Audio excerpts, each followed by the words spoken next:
Today's another day, exciting day for me. Vlogging cam. Nag-glitch ako. GPT, wait lang. Today's another day and welcome back to my channel. And for today's video, it's an exciting day for me kasi i-unbox na natin yung aking vlogging cam. Yes. Now is the time na mag-unbox na tayo ng aking vlogging camera, which is Insta360 Go Ultra. So now, buksan na natin siya.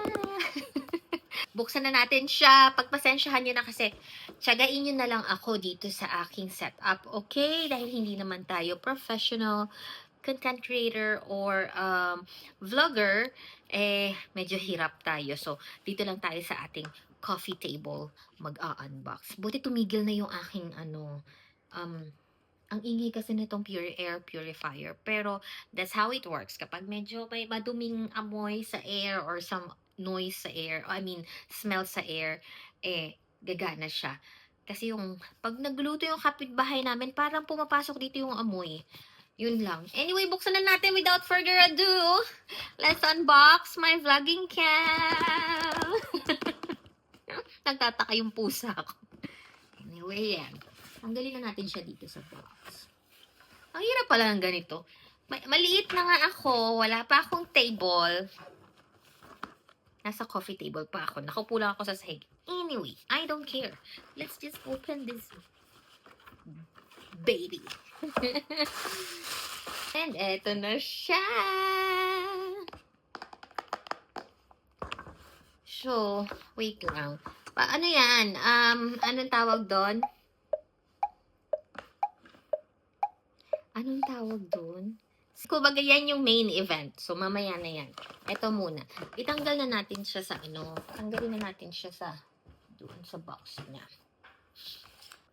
Of course, kasama sa ating creator combo yung tripod and yung kanyang pivot stand. I think ito yung parang pwede mong i-stick sa mga bagay-bagay.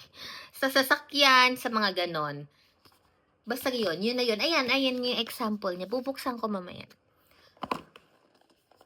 Ano to? Quick release. I think this is very important kasi kailangan mo ng quick release tool para dito sa tripod mo kasi ilalagay siya dyan sa taas. Para yun na yun.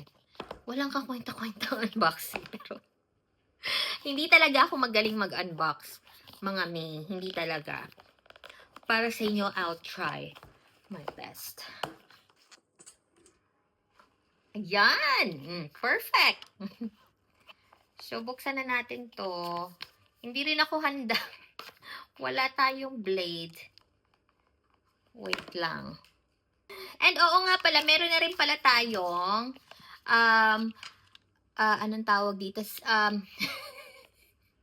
SD memory card. So, we got the SanDisk Extreme Pro na 512 GB. Feeling ko that's more than enough for me. I hope so. Tingin ko naman. I think what I'm gonna do is that I'm gonna save all those videos that I recorded. I'm gonna transfer it to my iPod because wala naman tayong computer or tablet. Laptop. So, transfer ko siya sa iPad ko and then, siguro from the memory card, dun lang ako magdi-delete para magkaroon pa ng mga space. Gets? Anyway, yon. So, nakabili tayo na. Memory card na, with all fairness, yung maliit na to may kamahalan. Pero, push natin. Ginusto ko to diba? Ginusto mo, ngani. Ano bang meron sa ngani? By the way. Nakikigaya lang ako kasi lagi kong naririnig yun. Ngani. So, ayan. Ano ba itong binuksan ko? Quick release ba? Hindi ko alam. Ay, hindi. Ano yun? So, ito pala binuksan ko yung pivot stand. It's pivot. Right? Pivot. Nag-glitch ako. ChatGPT, wait lang. Anyway, yun na yun. Alam niyo, marami akong hindi alam about accessory ng mga gadget. However, pwede naman yung pag-aralan. So, ito, I do believe this goes here. Diba? Ayan, this goes here. Parang basta yun, pwede mo siyang i-stick sa mga, pwede mo siyang i-stick sa wall. Pwede mo siyang i-stick sa mga like, sa glass. For example, kapag ka nag-vlog ka inside the car. Pero I think for now, I'm not gonna use it. Kasi kapag nag-vlog ka naman, you can just hold the camera. Dahil wide angle naman siya. So for now, hindi ko muna tatanggalin yung pinaka-sticker niya. Or ano niya. Kasi meron siya parang suction. Ayan o, meron siyang suction. Pasensya na kung medyo susyunga-syunga. Kasi, ganda lang talaga yung ambag ko dito. Hindi talaga ako magaling sa mga accessory and gadgets. So, huwag na kayong mainis, okay? Maarte na kung maarte, that's how it is. Hindi ako marunong sa mga gadget. And yes, of course, pag-aaralan ko, simple as that. Huwag na kayong mang-okray. So, yun yon. Walang kakwenta-kwenta. Ito may mga ganyan, like this, for example. I don't know how to use this. I don't know where to put it or stick it. So, kailangan ko pa rin siyang i-review.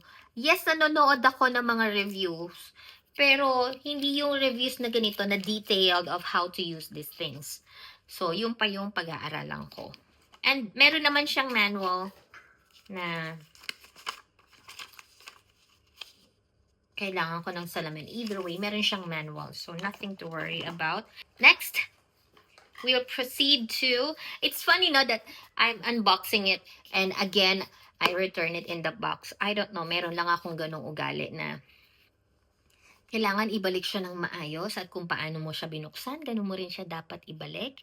OCD ba ang tawag doon? I don't know and I don't care. Bahala kayo dyan. Kung tingin nyo OCD, di OCD. Diba? Okay, now, we'll proceed to, no, not this one. Ito muna. Itong quick release mount. So, buksan din natin siya. Hindi ko pa natatanggal yung tape. Tapos, ang hirap pa niyang buksan. Ayoko kasi nasisira yung box. Ako lang ba yun? Pero, I try my best na pag nagbubukas ng any kind of box, ayokong nasisira yung box. And also, pag nagbubukas ako ng gift, ayoko nung shh, basta na lang bubuksan. Pero sabi nila, that's how you're supposed to do when you receive a gift. So, I have to be careful kasi ang dami niyang mga tiny parts where I think kailangan kong gamitin. Like this. Sandali, hindi ma-focus. Ayan. Like this. Ano pa? Ito pa. Like this. Like so. Ayan. Ayan. Kita nyo? Tinatago ko na yung mukha ko. Ayan. Tapos, yun. Meron dalawa sa yung sticker na yun. So, I have to be careful. And, ibubuuin ko pa siya. Ito yung mga parts ni quick release. Importante to lalo na sa tripod kasi ito talaga yung nakakonect sa tripod. So, for now, ayan, pinapakita ko sa inyo. Pero, pag nandito na yung asawa ko, papaturo ako. Kailangan ko rin siyang matutunan. Anyway, kasi hindi naman pwedeng kailangan ko na lang siyang intayin. Diba? Kailangan ko siyang matutunan all by myself. Or at least pag itinuro niya sa akin, kailangan kong gawin by myself. Hindi yung siya lang yung gagawa. Let's proceed now to the tripod na medyo excited ako na makita. Ang daming maliliit na parts. Ayun no, meron pa. Nag-worry lang akong basta na lang. Pakialam, ang dami, ang liliit. So, you have to be careful not to lose any small items or parts of it. Kasi girl, pag nagkamali ka, wala na. Pero pag nanonood ako ng mga unboxing. Parang ang dali, ano, kasi nabubuo na nila. Makikita mo na lang buo na. Okay. Ito pala. Ito itong nakikita ko dito. Feeling ko it goes here. Parang siya yung pinaka-remote. It's just that natatakot akong makasira. Natatakot akong masira yung item, yung gamit. Lalo na kapag hindi ko pa siya nagagamit, hindi mo pa siya napapakinabangan, tapos nasira mo na just because syunga-syunga ka mag-unbox, diba? Sinong sisisihin mo? Wala, sarili mo lang. Okay, so done na tayo sa ating nakakatuwa, ano, in-unbox ko tapos binalik ko din sa wax. Ganun po talaga ako. So, at least ngayon alam nyo na pag nagbubukas ako ng mga gamit, lalo na't hindi ko pa siya magagamit, ay opo, ibabalik ko sa box. Now, here's the exciting part. Dito na tayo sa camera. Dididighay pa ako.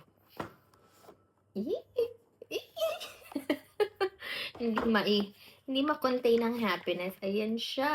Tapos may ganyan pa.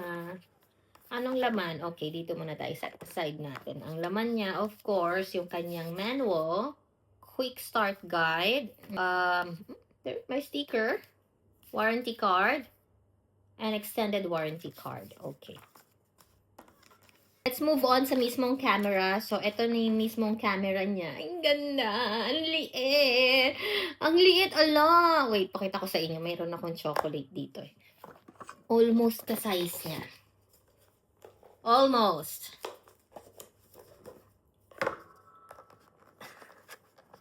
Hindi ako nagdi-joke. Almost ka size ng chocolate. Medyo malaki lang talaga siya. Pero, parang double the size of this tiny chocolate. Diba? Ito dates. Ayan. Hey, bubaksak mo yung camera. Ayan, yung dates. Diba? Just for reference, ang liit. Ay, ang tiny. Super liit. Super liit. Yan, kita nyo? Tapos, teka, tanggalin natin.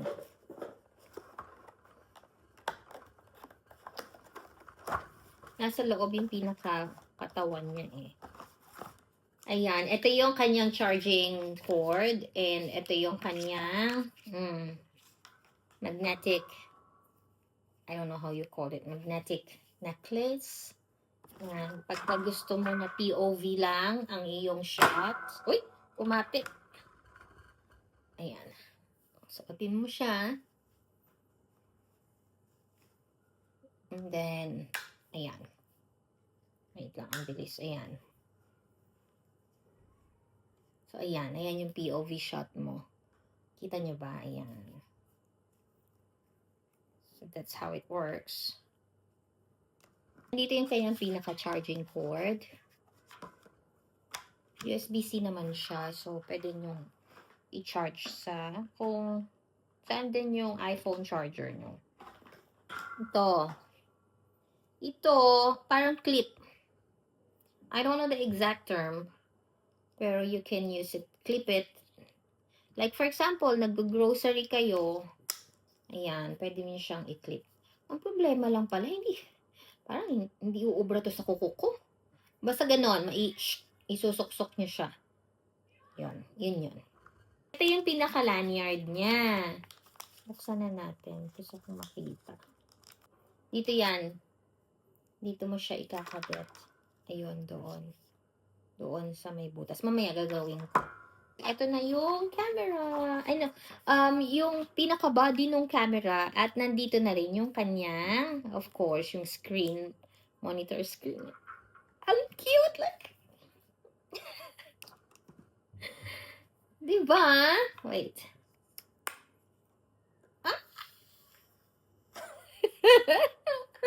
It's so cute!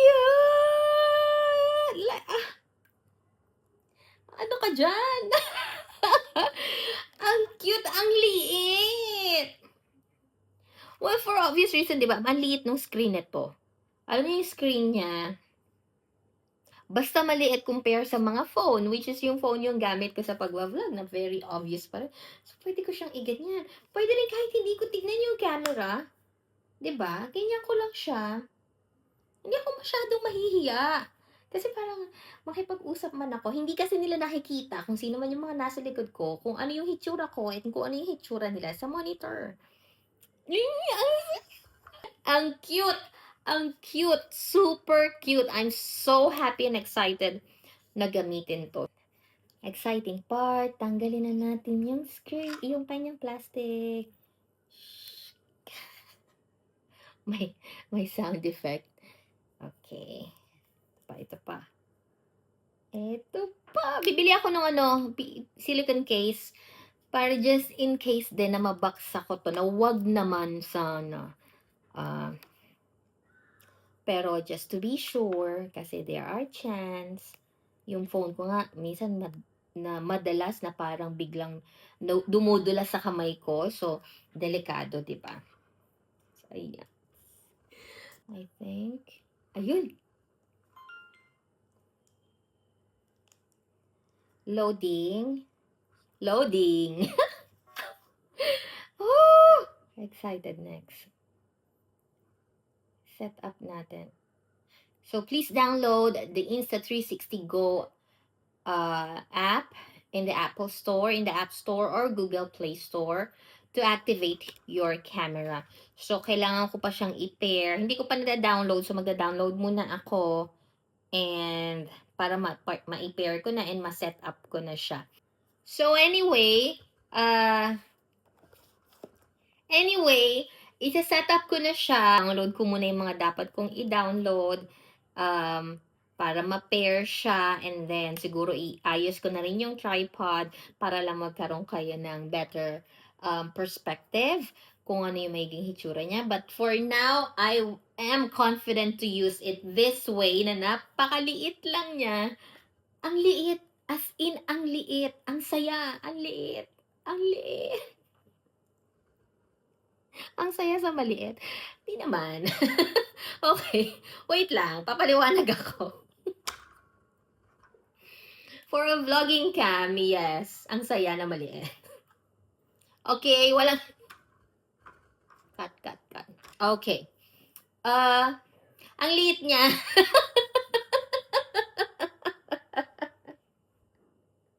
And happy ako kasi maliit siya, literal. For a vlogging cam, I'm really happy and excited to use this. So, iset up ko na muna and everything. Hindi na ako gagawa ng mga review on kung gaano kaganda yung kanyang pagre-record. The main purpose of this video is to unbox and hopefully, very soon, gagamitin ko na siya for some of my vlogging videos. Okay? So that's about it for this video. I hope you enjoy and I will see you on my next one. Bye! The less they go, they spend and shrink.